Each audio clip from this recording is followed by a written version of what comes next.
It's a Bitcoin podcast. The only one that's making your money is you. Listen to the Bitcoin podcast. So hold on and listen to the Bitcoin podcast. Hey, everybody. Hey, Bitcoin podcast audience. We got another interview for you guys. Today, we're joined with the co-founder of Viberate, Vasja. How you doing, Vasja? I'm good. How are you? Man, never better. Never better. So we're gonna start these interviews. You know how these interviews start. They're all the same. Like, hey man, where are you from? How did you get into crypto? We got to get those questions out of the way before we can start having some fun. So, what were you doing before crypto, and how did you, cross into crypto? What was your path there? Yes. So my background is actually music management. I'm still involved in music management. So I manage one of the biggest techno DJs in the world. His name is Umek, and he's also one of the co-founders of Viberate. And back in the days before the pandemic, he used to have up to 120 gigs per year, including huge festivals like Ultra, EDC Las Vegas, Beyond Wonderland, Electric Zoo. Had a residency in Ibiza.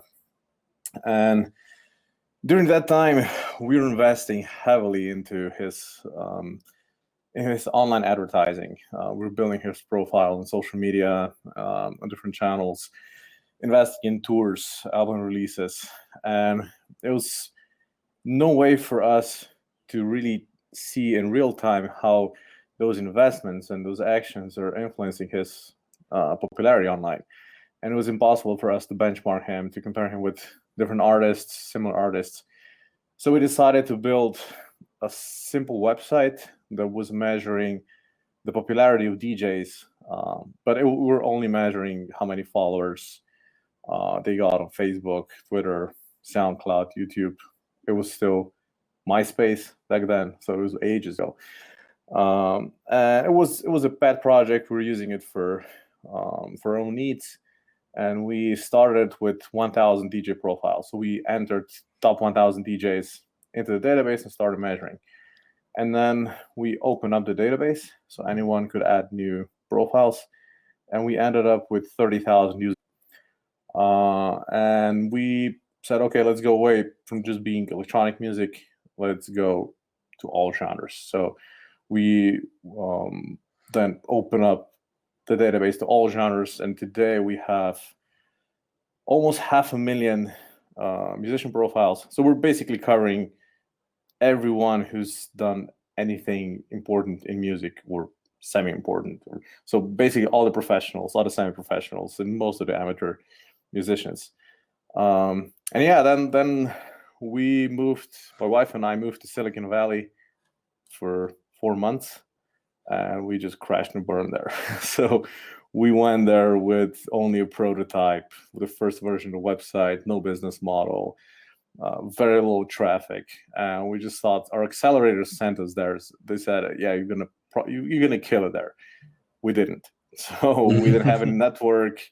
We were just completely lost there. In the end, we ended up renting a car and just driving around Palo Alto and Sand Hill Road, just crashing VC offices because we didn't have any intros. No one was picking up their phones. No one was replying emails. So we just went straight into their office, say, "Hey, we're Viberate. This is our pitch." At the beginning, it was super awkward, but then it kind of became fun, like a competition. Who's gonna get a better reply and better feedback. And the feedback was surprisingly good because everybody said, "We really love the hustle." No one in Silicon Valley, they're all spoiled. They're requiring at least 3 intros before they have the guts to show up, and you guys just storm into our offices, and here you are. At the end, we still didn't manage to raise our Series A round because the obvious reasons. So we were way too small, way too soon to get an investment. But we got a nice network of VC contacts. And then we came back to Slovenia, to Europe. And one of our closest friends, he was really, really early in Bitcoin. He was buying Bitcoins for I think $5 and selling them for 30, and then thinking that he's the best investor in the world. And then he got into Ether, and he didn't do the same mistake, so he's pretty well off right now. He said, "Why don't you guys try and include blockchain features into what you're building? Because I think you could really you could build a blockchain-based marketplace for musicians, like Airbnb for musicians, but with the help of smart contracts, with crypto payments." And we said, that's actually a pretty good idea. And this is how we ended up in crypto. So it just happened to be on the peak of the 2017 ICO hype.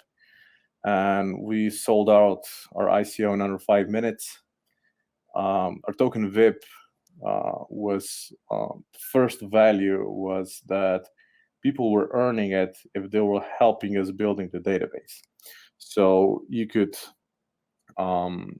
if you didn't find a certain artist in our database, you could register and enter their details in our database, and in return you got some VIP tokens. And this is how we managed to grow so fast. And today we're the biggest organized database of musicians. We have a very powerful analytics platform. So we analyze about 1 billion data points from social media and streaming sites and event data from events, from ticket companies.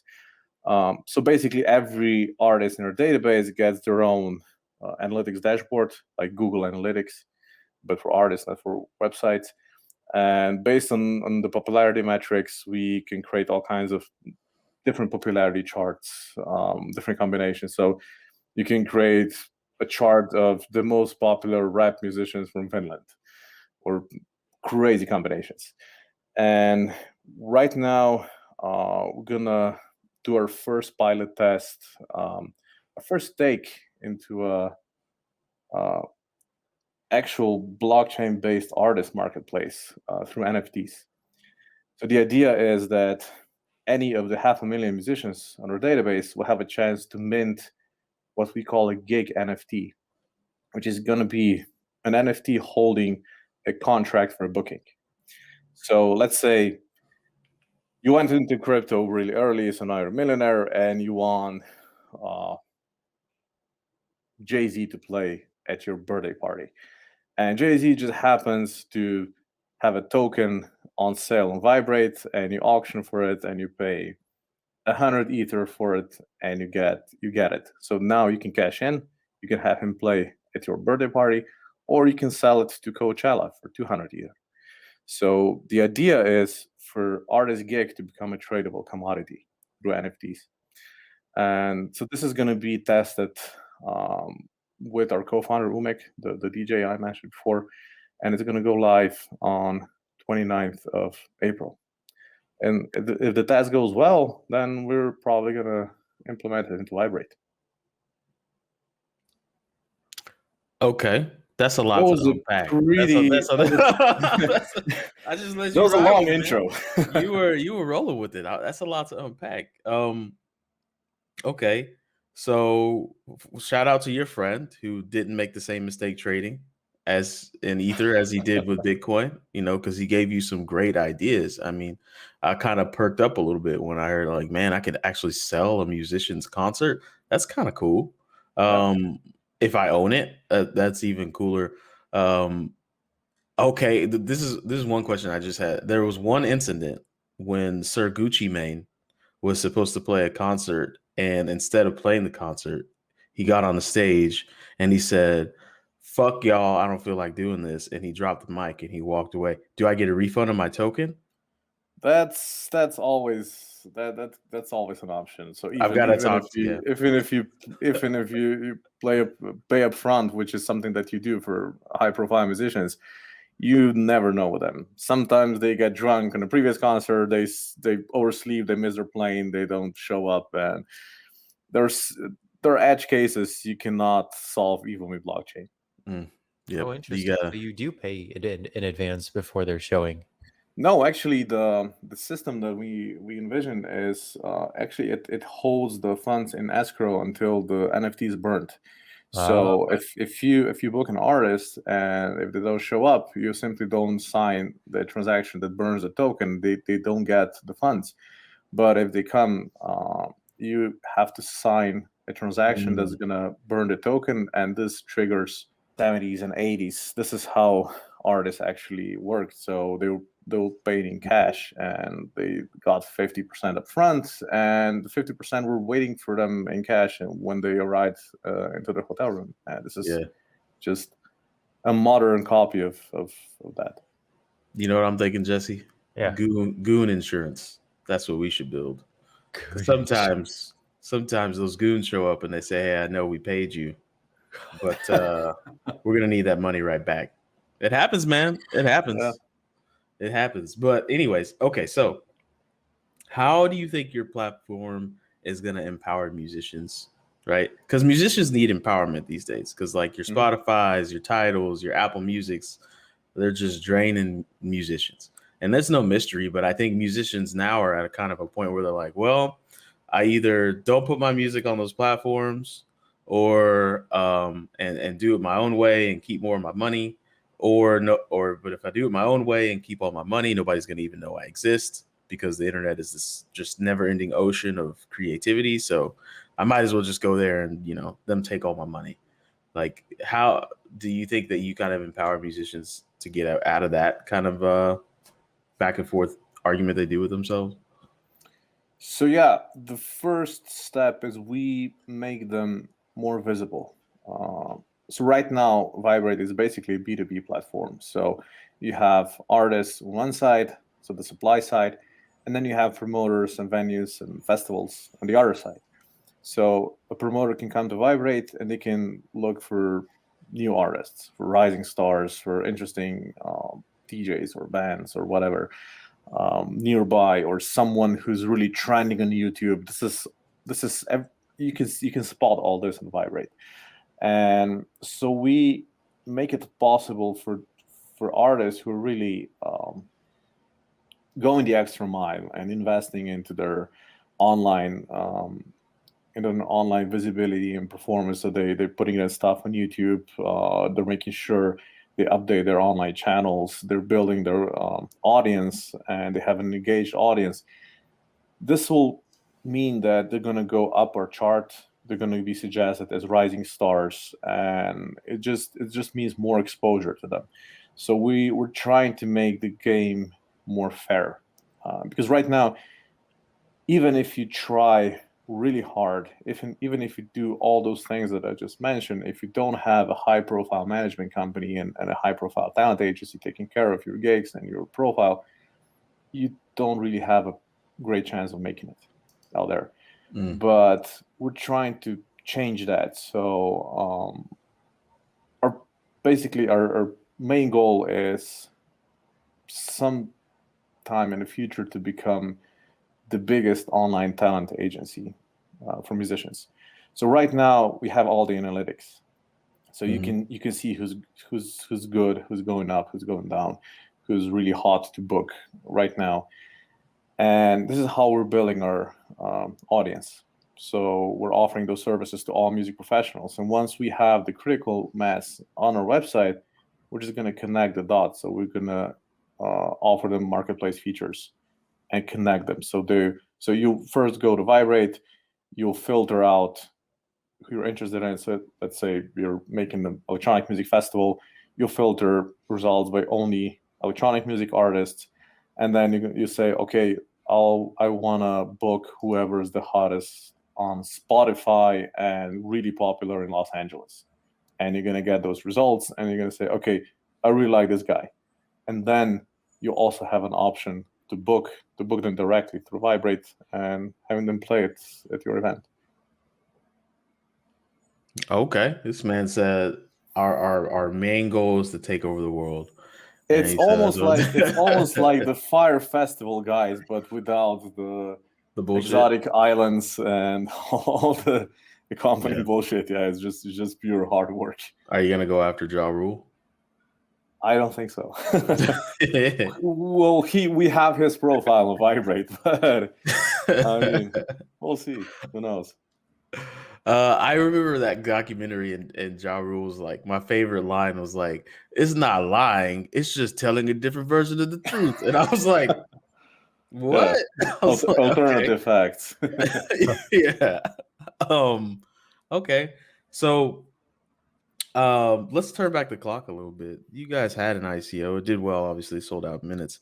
And how were you able to survive this long? Because a lot of, let's say, I can't throw percentages on it now because there's just so many tokens. But I do know that the odds of surviving that 2017 ICO bubble were pretty low. And now we're 4 years after it, or 3 years after it. How did you guys survive it? Survive that low? Survive the bear market? So we did raise a significant amount of money, which gave us a pretty long runway.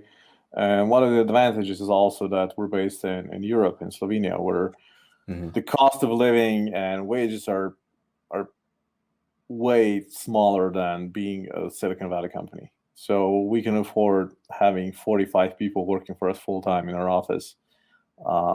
And for the same cost, we'd probably have like 5 engineers in Silicon Valley and maybe 5 project managers. So our burn rate, we try to keep our burn rate low. We also had to take great care about our treasury. So switching from stable coins into crypto and into Bitcoin and Ether and back. We weren't sometimes you get it right, sometimes you get it wrong. And in 2008 and 19, you mostly got it wrong, like most of the people in crypto. But we still managed to weather it through. We took the time during the bear market to focus on our base product. So because if you mention crypto in 2018 and 2019 to anyone, they would just turn away and then walk away. So we said, okay, let's take this couple of months or years or however long it's going to take to further build our database, to improve our analytics engine, to just do stuff that doesn't have to do anything with blockchain. And once it gets back on its feet, then we're going to focus on the blockchain part again. And this is something that we're actually doing right now with the NFT, with the gig NFTs. You're muted, D. Oops. I was gonna slide to you, Jess. I've been bombarding the questions here. I'm Yeah. Bogarting. I'm like Kobe. Well, that's I'm like too soon. Kobe. Kobe passed the ball every once in a while, but let's be real, everyone. You know, He I have was a wild. question, Vasya. What happened to DJ? Like, was it DJ Mag? Right? They used to do like the ratings for DJs, Yeah. like early 2000s. I remember because, that's when I actually started getting into trance music and going to the clubs. And I remember seeing Armin and Tiesto before they made the transition to like house music. Well, not Armin, but It's more Tiesto. EDM, yeah. Yeah. Well, it's still around. It was actually the DJ Mag Top 100 was one of the reasons that we decided to build our own service is going to rank artists the way we think it's fair. Yeah.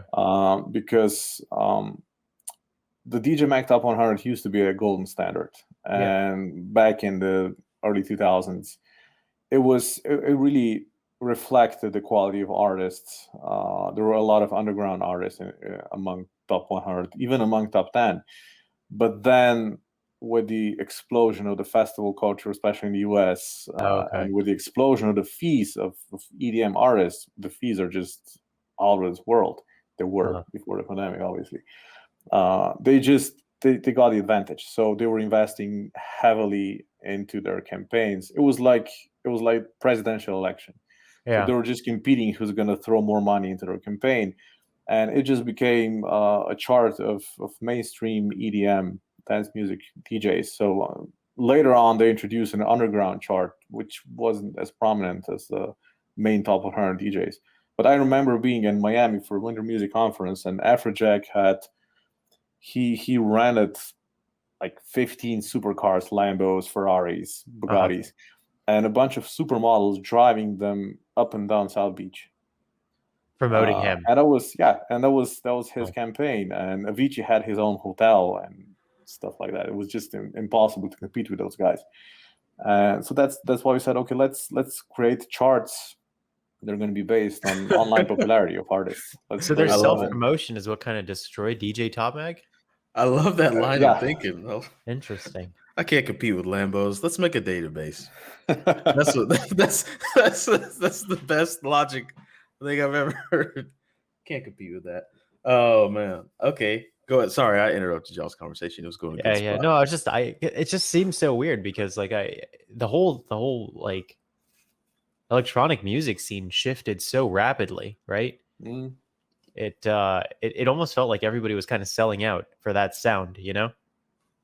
Yeah, it became a really mainstream thing. So big festivals were competing who's gonna pay more for their headliners, and Vegas outdone them all. So they're Okay. paying up to $1 million per night for big DJs like Tiesto, Avicii, Dead Mouse. They're just making millions playing Yeah, 2-hour sets in their clubs.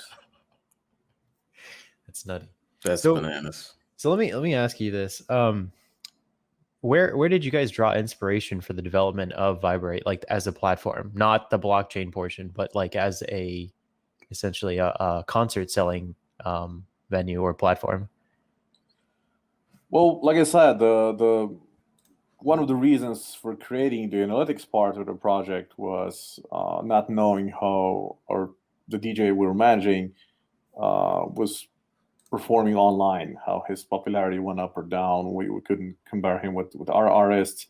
And the other one was what I just mentioned. We wanted to do an alternative top 100 DJs chart. And then the idea of creating a marketplace just came spontaneously. Our friend mentioned that we should do this with the use of blockchain. We said, okay, so we first build a database. We get all the world's musicians in our database. Then we offer the analytics, so people will be able to see who's trending, who's good, who's not.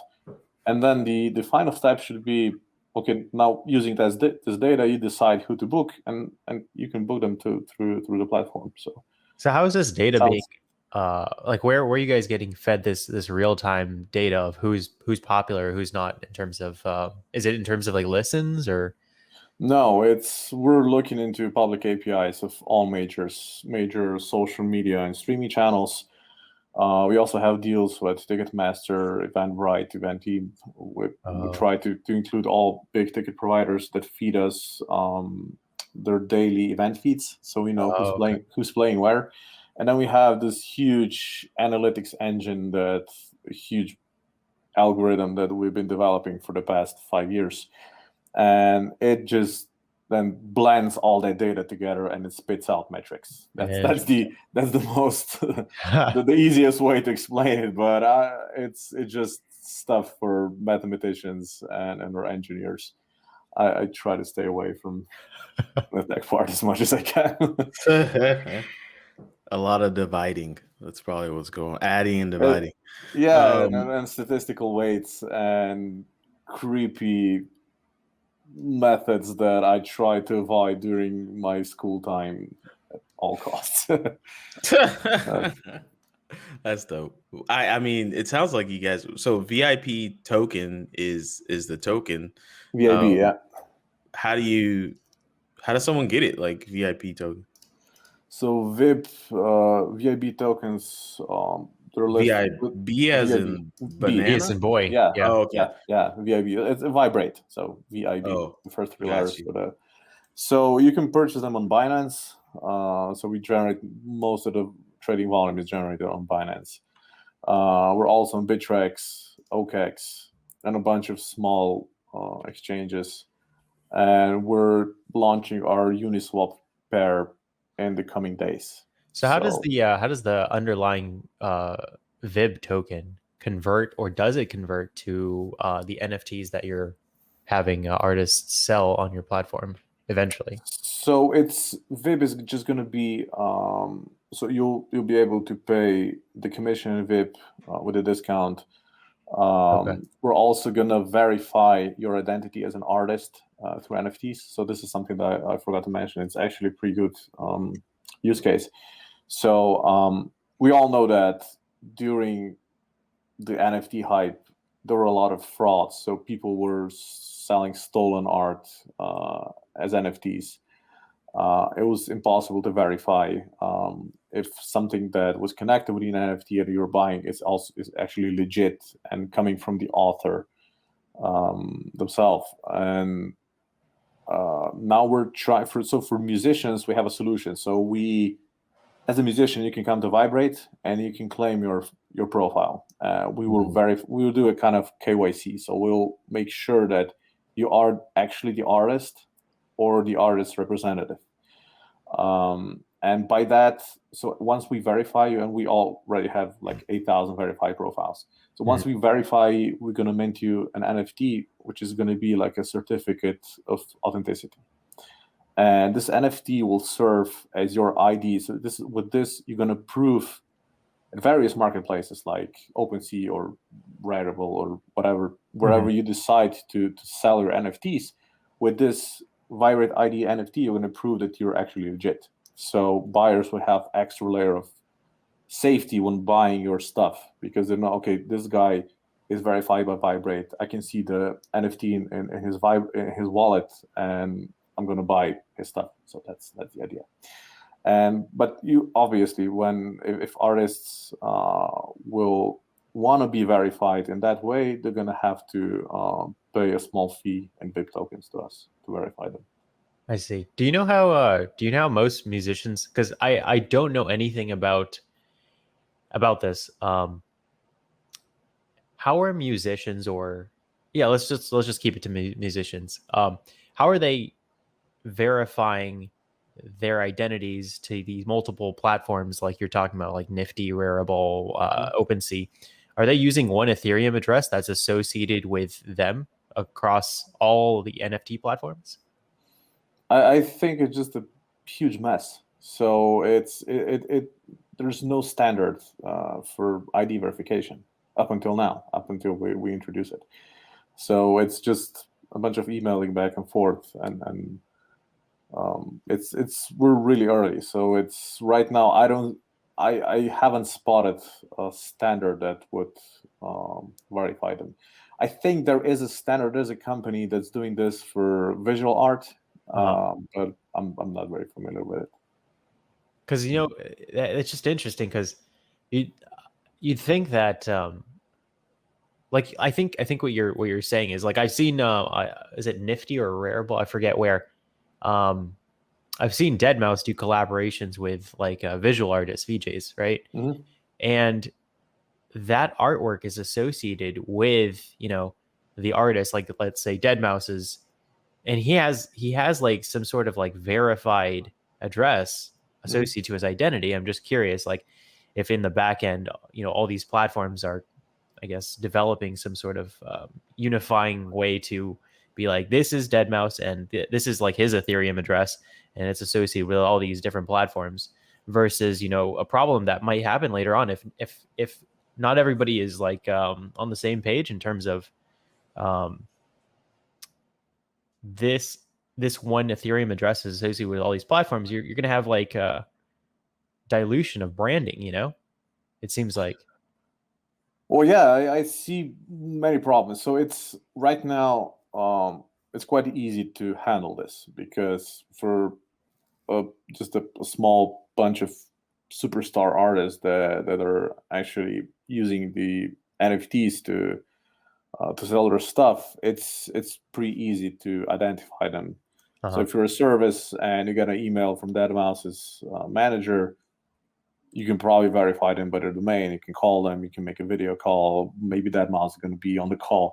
And this is how you say, okay, I trust that you're actually Deadmau5. But if this thing becomes mainstream, so if 10% of the artists that we have in our database, which is 50,000 artists, 10% of 550,000, if they start selling their stuff on those platforms, it's going to be impossible to verify them manually. And this is where we come in, because we're going to have them verified. And any platform will be able to adopt our protocol and without them having to verify anything. So just picture it as an external KYC service, but exclusively for artists.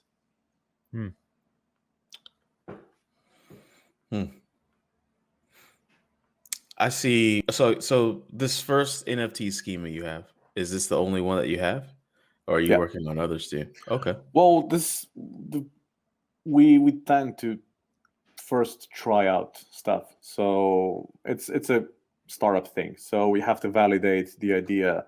If you get enough attention, if you get enough people to like it, to use it, then you go ahead and start with the first iteration. So this is how we approach any of new ideas that we get, because you get a lot of ideas, but most of them turn out to be crap when you test them out and market.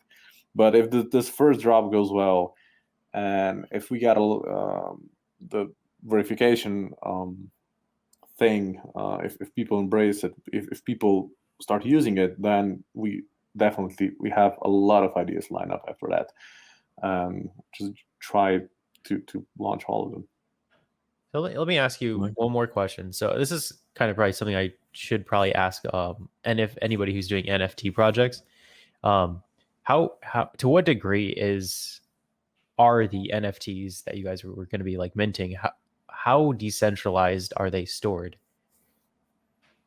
They're completely decentralized. So once it leaves our smart contract, you can sell it, you can send it to other wallets. It's yours. So we won't have any control programmed in our smart contract, unless there are commissions tied to those NFTs. Obviously, then you have to have some control over it. But as far as the verification goes, the idea is that once we're going to verify you, we're going to send you an NFT that's going to act like your certificate of authenticity, and you can use it as if you're an artist, you can use it yourself, or if you're a huge artist, you don't want to deal with that stuff, you can just send it to your manager's wallet, and he's going to use it on your behalf. Okay, so you guys are you're not using the NFT, like the visual aspect of NFTs at all. No, we think that the visual aspect is kind of, or like pointing to like some sort of media the container format or something. Yeah. Well, the visual part is it smells like 2017 ICO hype. So people are just paying crazy amounts of money for something that I don't think is going to have value for much longer. So we try to use this technology and bring some real long-term value into this whole segment.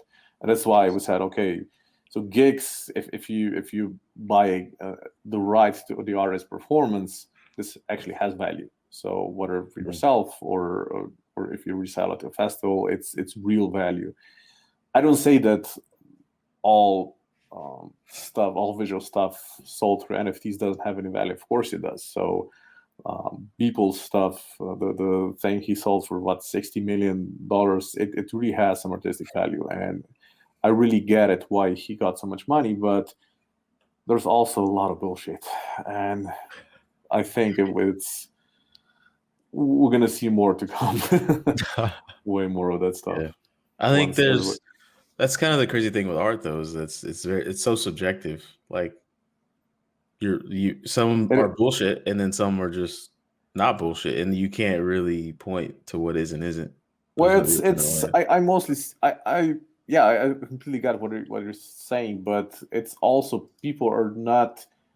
Once people start seeing it as easy money, they're not gonna put any effort into creating value. They're just gonna put all kinds of crap on it and start selling it. It's like the ICO hype. So I was joking that in 2017 that we yet have to see a butcher doing an ICO, which, funny enough, almost happened, because one of the most successful companies that are still around, and they have $250 million market cap, actually produces a protocol for tracing chickens.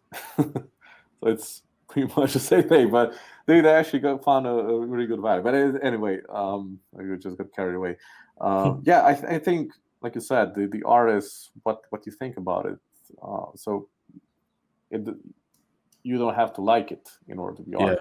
I think it's going to be a natural, like there's going to be good art from bad art. People will separate it. It's just, same thing with the way art is now. So, we have some trademark questions that we ask. Jesse, you want to go first? Yeah, sure. So my question is what you do actually hard? What I do? I didn't get it. Yeah. So the question is what you do actually hard, like difficult? Oh, yeah, it is. I mean, we have 45 people employed to do the job. I couldn't do it myself. So I see my part of the work in my company one of the easiest parts. So I take care of business development. I do this, so I'm usually the one speaking on podcasts and conferences. But we have some really, really smart people with PhDs, mathematicians, statistic guys, a lot of developers that do the hardest stuff in the world. I couldn't do it in 100 years. Okay. Yeah, and all in all, it is a hard nut to crack to do whatever we envision to do. But for me personally, I don't have the hardest job in the world. I have the greatest job in the world, I would say. I like your Nice. answer. So your job not hard, but Yeah. Vibrate's job very hard. Exactly. Yeah. Okay. I like it. In 10 words or less, can you describe a non-fungible token? Okay. Oh, 10 words or less. Oh, I know. It's tough. Well, I would say it's like the original Mona Lisa. So it's only one original. If you copy it, it's not worth anything anymore. Only one original? So we're going only one original? There is only one original. Yeah. Okay. All right. 3 to 5 words. Pretty good. Congratulations. We're going to send you your NFT in the mail. No, I'm kidding. We don't have any NFTs yet, but we will. So thank you for coming on the show, Vasja. We really appreciate it. Has anyone as a nickname ever called you Darth Veber? No. Oh, well, when I was in Vegas, the concierge asked me for my last name to get my bags, and I said Weber, and you're Bieber, like Justin. No. You should have said yes. Absolutely. This is just a disguise. All right. Well, those new Xboxes and PlayStations are out. If you need a gamer tag, Vasja, it's definitely got to be Darth Vader because obviously, But anyways, man, thanks for coming by the show. It was an honor. We appreciate it, man. Okay.